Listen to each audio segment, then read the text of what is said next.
Why is the power system in JoJo progressively getting more and more complicated? JoJo's Bizarre Adventure. What? It started off as like this rich kid who had an evil like stepbrother, and the stepbrother like stole his girlfriend's first kiss and something like that. Then he found Majora's Mask and it made him a vampire. Then after that, basically, if you, spoiler alert, the main character of part 1 gets his body taken over, right? He gets his head chopped off, and then with his body he goes and smashes and make another kid. But we go get to that. It started as you just absorb power from the sun and use that to attack people. Now we have the stands that everybody knows. Silver Chariot, Magician's Red, Star Platinum, all that, right? Hierophant Green. They all have like an ability. They all have a specialty. Well, one, they all box. Let's get that out the way. They all box. They all know how to fight. They all can like punch really fast at light speed. They all have like a special ability. Like Magician's Red, he can summon fire. Emerald Splash. You know, we have the basic stand. But then towards the end of part 3, Jotaro has now what? He's fighting Dio, who, you know, spins back because he just hates the JoJo's.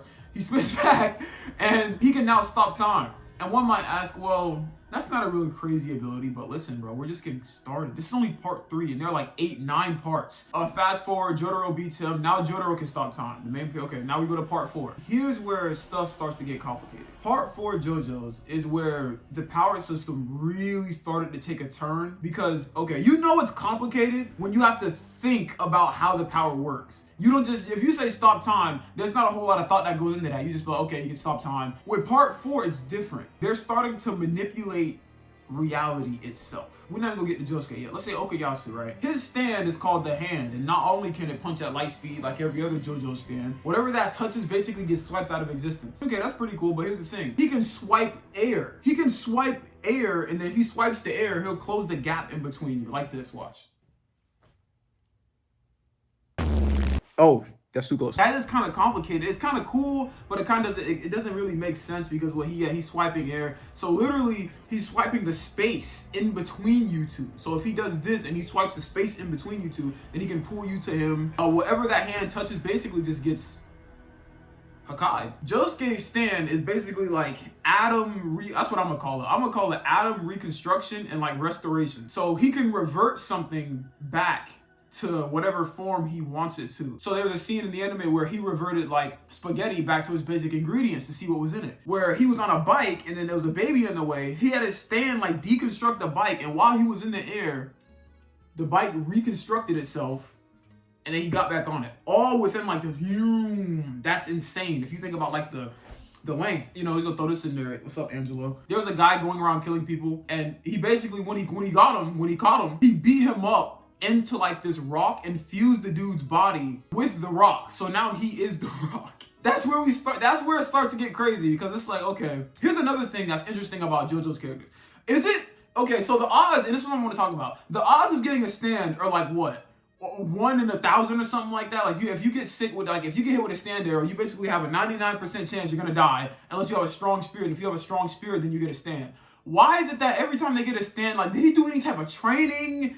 Did he have to learn how to use his power? Or they just like all have insanely high IQs, which is another thing in JoJo. If you watch it, you'd realize JoJo Watcher formula is literally fight starts. The main character is gonna die. There's like a 99% chance you can't possibly conceive of how he's gonna get out of this situation. Step 3, he pulls out some kind of 20,000 IQ play, and now they're safe and they're fine. And not only that, they killed the main villain and they found the next piece to the puzzle, wherever they gotta do to finish the event. That's literally how most JoJo's fights go. Now we get to part 5. We're introduced to Giorno, who, like I said earlier, he's the son of Dio.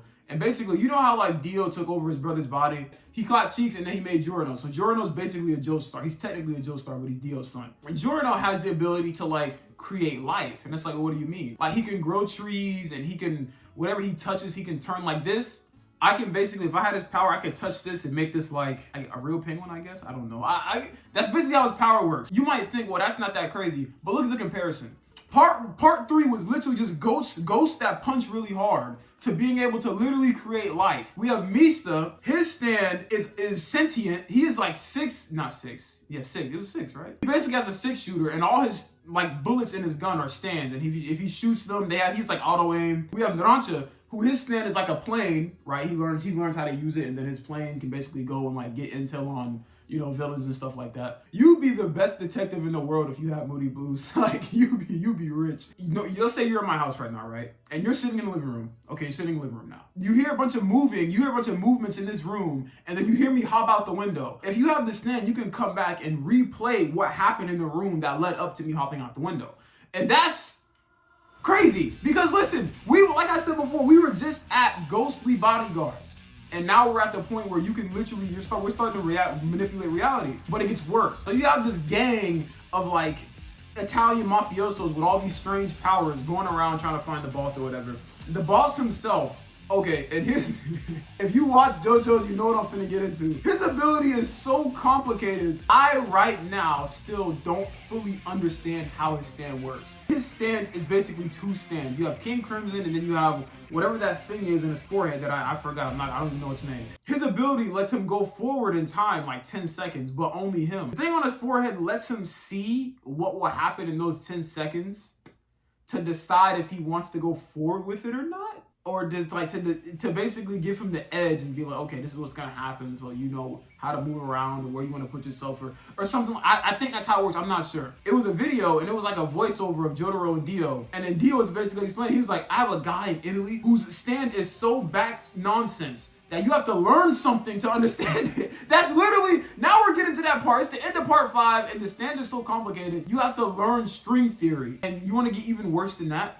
The main character, Giorno, he gets shot with an arrow twice, and now it's like a requiem arrow, and now his stand is basically so broken, it can do whatever. The guy that knows how to skip time, he basically skipped time, and he saw the future where he killed Giorno, and he killed him. Requiem is one of the most terrifying stands in existence, because this is where I said your stands progressively get worse. This is what happened with Requiem. It literally, I think it shot him like in his hand with a laser, which I guess it can shoot lasers now. It shot him in his hand with a laser. I'm kind of explaining this, but it's so complicated. But basically, he put bro in hell. Diavolo is currently dying right now as we speak. There's a reality in which Diavolo somehow appeared in his room, and I threw this piplup at him, and then the impact of the piplup hitting his chest makes him die, and he falls over on the camera, and you can see him laying right here, and the video's still going. That's canon. Now that you have an idea of how these stands work and like the terrifying stuff these stands can do, why do they get worse? They got worse than that. Now we get to part 6. You want to guess what happened in part 6? You want to guess where it went? How it went from the power of the sun to where it is in part. You want to know what happened? They reset the universe. It was a preacher, basically, that was groomed by Dio, is what we're going to call it. He was basically groomed by Dio to be like, I can't do this with my stand, but you can do it with yours. You can alter memories. If you take your stand to the highest level, that means you can reset the universe. And here's how he did it. He didn't reset the universe like Thanos, like, oh, he collected all the stones and he snapped his fingers and everything is reset. No, it was insane speed. This dude obtained the power he wanted to obtain and sped up time. He could go so fast with his stand that he sped up time. And here's the crazy part.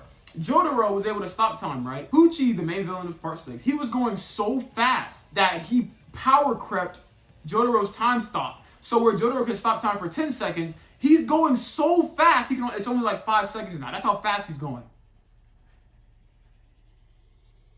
But how? How do we get here? And then he resets the universe by basically going boom, boom, day, night, day, night, day, night. And I guess he like speeds it up towards the end or whatever. And then he I don't even know how he did it. But he resets the universe, and now everybody's like, he achieved heaven or whatever. I don't even know, bro. He just reset the universe, and now we have Steel Ball Run. The stands go from playing with the notion of philosophies and time to like genuine horrifying, if you see this stand run, give up. Like, that's where these stands get. There's the main character of part 7. First off, there's the power of spin, which basically, for some reason, he could just spin, like, whatever in his hand. He just has the power to just spin objects in his hand, which they don't really explain. He just can do it. And we have Johnny Joestar. Now, Johnny has the power of Tusk. Basically, 1, 2, 3, 4, we're going to skip through it. He can shoot bullets out of his nails, but only while he has the corpse of Jesus Christ with him. And the corpse of Jesus gives him the power. The whole point of the Steel Ball Run race is to not only get to New York, but to secretly find the corpse parts. That Funny Valentine we're going to get into, the villain, is trying to collect the corpse of Jesus Christ to find something about a napkin, and he's obsessed with napkins. He's trying to take over the napkin world. The most, and I know y'all seen that video. If you're a JoJo head, you've seen the video on YouTube. The most terrifying stand, Tusk or something like that. It's scary. And here's why it's scary. It's not just scary for you to be like an op with it. It's scary for like the user itself. Because when he unlocked Tusk Act 3, he was able to like basically shoot and create like wormholes for himself to crawl inside of. But I remember, I think it was that video, somebody explained it, that they mentioned you can get lost in that. And you can just spin infinitely if you don't do it right. It's your own power. The power is so broken. If you don't know what you're doing, you can literally spin infinitely and not know how to get out. Listen, Tusk Act 3 is cool, but that's just ridiculous. He creates wormholes, but he can get stuck in wormholes if he doesn't really know how it works. Okay, and then we got Tusk Act 4. Now, this is just ridiculous. Tusk Act 4 takes the word spin to a whole new meaning. Tusk Act 4 is like, okay, if you get punched, if you get touched by Tusk Act 4 and the user doesn't like you, you're gonna spin infinitely, and you're gonna keep spinning and spinning and spinning and spinning and spinning and spinning and spinning and spinning infinitely. He can create infinite spin energy. So if you get hit by it, let's say he shoots you with a nail bullet that from Tusk Act 4. If you get hit by it, he spins your atoms. What? He spins your atoms. And the thing that made this stand so horrifying, Funny Valentine got shot by this. And he has the power to basically, if he gets in between like two objects, like if he does this, his hand can go through it. He can swap and go to different dimensions and jump different dimensions and like change bodies. But his consciousness carries over to whichever dimension he's in. So that's him. And he can do that infinitely because there's infinite dimensions, right? When he got shot with the nail bullet, he thought, oh, I'm gonna just like go underground and then I'm gonna put myself in between two objects and go to a different universe and then I'll be safe. He did that. And as he did that, he was standing there. His stand was still spinning. And he was like, what? And you know what happens in JoJo's? If your stand gets hit, you get hit. So his stand is spinning. He starts spinning. He's like, wait, what's going on? Then he does it again. He goes into another universe. And then this time he like grabs onto a carriage to like get away from like the location where he was originally still spinning. He got in the carriage, and then the spin pulled him out of the carriage and pulled him back to that same spot and kept spinning him into the ground. And now he's panicking because he's realizing this isn't gonna stop. It's not gonna stop. You're gonna keep spinning eternally. So then he tries to negotiate with Johnny, and this is one of the dumbest top 5. You know how Ace basically got rage baited into killing himself with a Kainu? This makes that look ridiculous. He got to a point where he was able to negotiate with Johnny Joestar. He pulled out the story about the napkin and his dad, and he had to put the napkin in his eye and all this craziness. He did all that macking on Johnny for Johnny to be like, make me believe in you, make me stop. And he told Johnny like, listen, if you shoot me with a nail going in the other direction, you can neutralize the spin. So it goes away, right? And if you do that, I'll bring back spoilers for part 7 because somebody dies. I'm telling you, if you leave. He basically tells him, if you shoot me, I'll bring back Gyro. Or like after he basically stops the spin, he's like, thank you, Johnny, XYZ. Why does Funny Valentine get the bright idea to pull a gun? He pulled a gun and tried to kill Johnny Joestar. Pew! And now he's spinning. Now it's just, I don't remember if that's exactly how Funny Valentine died. All I know is he basically got out of the spinning curse and then he went right back in it. Now, back to the point again. Now that you understand, now that we've went over like how the stands progress from simplicity to just literally atom and reality manipulation. And that's what makes it bizarre. Gotcha. If you wonder why he's covered in this, I don't know why, but he like leaves at like 3 a.m. I see him like crawl out of the room, and he came back and he was just like covered in this like red stuff. I don't know what that is, but